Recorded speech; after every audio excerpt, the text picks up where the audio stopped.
So he has all these statistics, and there are other ones. There's one for it's called initial balance, which is the high and the low from 9:30 to 10:30. So I'll use that in conjunction with the dots, and it just really leads to stellar setups. And sometimes I'm like, damn, I feel like I'm like cheating on ICT, and this is too like either too easy or too boring. No But way. Take information wherever you can get it. I like it. exactly, yeah, it Yeah. gets the results. Okay, so help us understand the turning point then. As you made your way down the journey of trading prop futures, and we'll just start there. What helped you dial in the consistency? Was it a lot of the ICT concepts, or did you figure out an approach that was working just for you? A lot of it was the ICT concepts, and I think for any trader, you have to find a style and a strategy that fits your personality. For And for sure. me, I'm very intellectually curious, and like I love to study. I was always a nerd growing up. So like for me, listening to like 3 hours of lecture, even if 2 hours of it is a rant, like I'm good with it. And at night I would kind of solidify learning those concepts with ICT would hate this, but people who repackage ICT, but make it more condensed and, show on the chart, this is what he's talking about. And I would watch those before I went to bed at night. And You so, mean you didn't want to digest the like 400 hours of content that he has? right, while holding a full-time job and, having ADHD and no, I mean, I did, but there's only so much that you can, So much do time. in a Yeah. day. Yeah. So much Right. time in a day. So I think it took me a good 9 or 10 months before I was like, okay, ICT concepts, they don't all make sense to me, but I know Mhm. which ones I can discard, and I understand now, what I'm looking for. And Mm. and again, a lot of the ICT concepts, it's the same concepts that other traders use. They just call it something different. It's That's not right. buy side liquidity, it's resistance. Fast forward to your approach these days. Are there non-negotiable risk rules that you follow, trading approaches that you've dialed in? Can you help us understand like kind of your checklist for how you approach a trade now? Yeah, so I kind of have three different strategies. One is kind of just discretionary ICT. Hmm.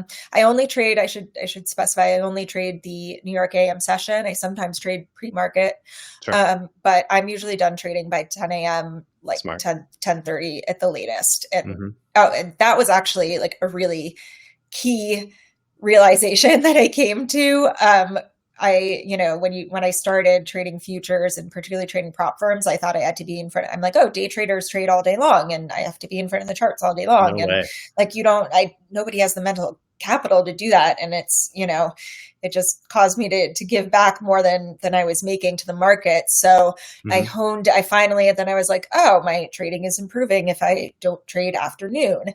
Oh, my trading is improving if I cut out Sunday. Oh, my trading is improving if I only trade from 9:30 to like 10 a.m. For sure. So just like narrowing down the window, just looking at NQ, that asset, all of those were really instrumental in finding success in trading. And do you just trade one NQ at a time then? No, I trade multiple. Okay. Kind of And scaling in, or are you just like full port 3 contracts at a scaling time? in, if I'm on an eval, I'm not going to lie to you, it's like full port, You want to get past the really eval. in and out. I hate Yeah, eval yeah. so I'm much. with you. And it's not really a strategy that I would recommend, because I do end Right. up spending a lot of money on evals. And it's like, okay, well, if you take like 3 days instead of one, you're not going to end up spending, so much money on resets. But I'm impatient, but I kind of have recently finally accepted the idea of trading micros. Okay. I've always been a mini trader. And so to me, I was like, I don't want to like move my charts and my drawings over to micros. I don't want to trade micros. Like, I can catch 100-point trade and all I'm making is, $50 or $100. But I've kind of realized that if I want to be scaling in and out of trades, if I want to be taking partials at predetermined levels, if I just want to, dial down my heart rate, like, like live healthier. Right. I need to be trading micros because there's just so much intensity and stress when you're, if you're trading two minis and I'm trailing my stops furiously and then Yep. second guessing myself.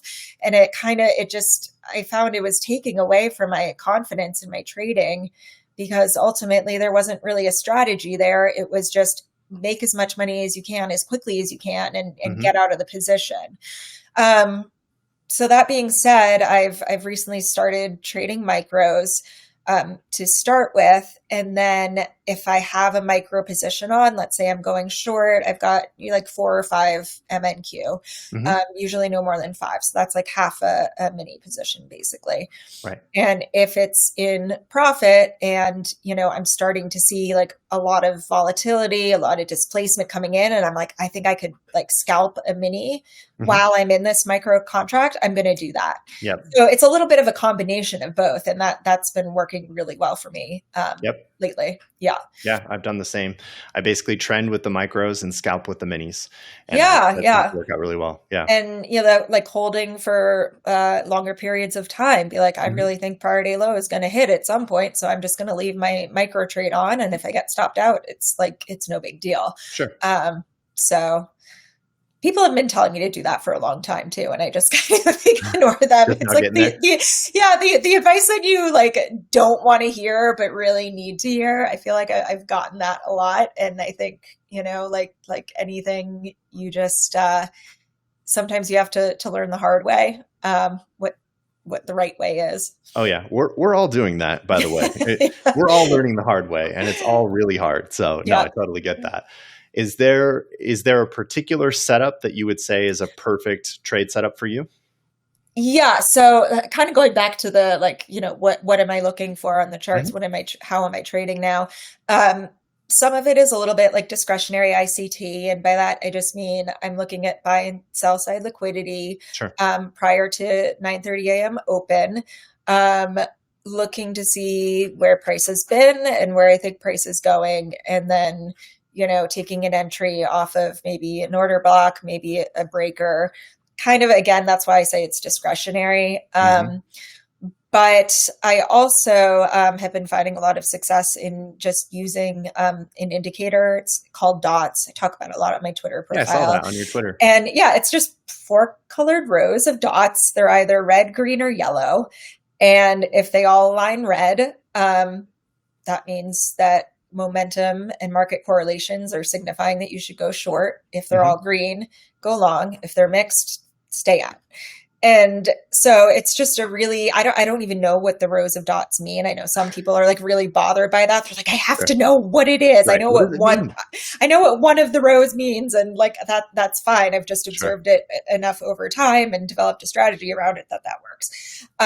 So I use that in combination with NQStats. There's a website, NQStats.com. It's Okay. all free stuff. It's run by this guy named Chris, who is really into statistics. I just realized my pug is chewing on my desk. Can you not do that? Sorry, he's like such an attention whore.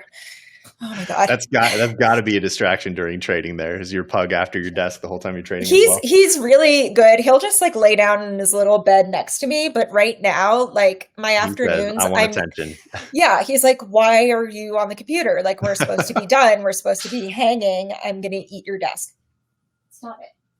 Okay. Naughty. Now, Naughty how does your pug feel pug. about your NQ trading? This has got to be. He's either an advisor or a detractor. My risk manager, I call him. Well, He's your he, risk manager. he's actually quit in the last week. I entered a trading competition and I was like full port YOLOing. And I noticed the other day, I'm sitting here trading and I'm thinking that he's like sitting next to me the whole time. And I go downstairs to get coffee and I like screamed because he was on the couch. So I'm like, oh, you quit. Like Yeah, he that's it. gave up. He's He like, said he should be yeah, out. stop being naughty. Anyway, Good boy there. but yeah, So so using nqstats.com, yeah, I he's don't think I've heard of that analyzed. before. Oh my god, it's an amazing resource, Yeah.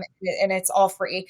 He has analyzed, I believe it's indices and I want to say like gold metals, but oh wait, Okay, scratch that, rewind. NQStats. It's NQ. He has analyzed NQ over a period of, I don't know, maybe 10 years, looking at kind of if then scenarios. So Got it. one of the main ones that I look at, it's Asia session, London session, New York session. The If ALN sessions, as he Yes, calls it, exactly. right? Okay. So it's if London session engulfs Asia session, meaning that London high and London low are above Asia low. Um, there's a high probability that we'll take out London high. At some point, I think it's like between 8:30 and noon or something like that. And then if we take that high, what's the probability that we'll come back and take London low? It then reduces to like 40%.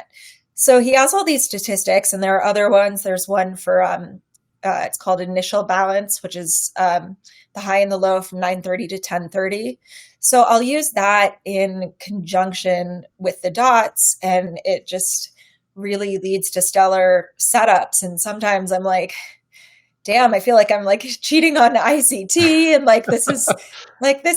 too like either too easy or too boring, but No way. Take it information wherever you can get it. I like it. exactly, yeah, it Yeah. gets the results. And then the third kind of setup that I do is the 30-second opening range. Hmm.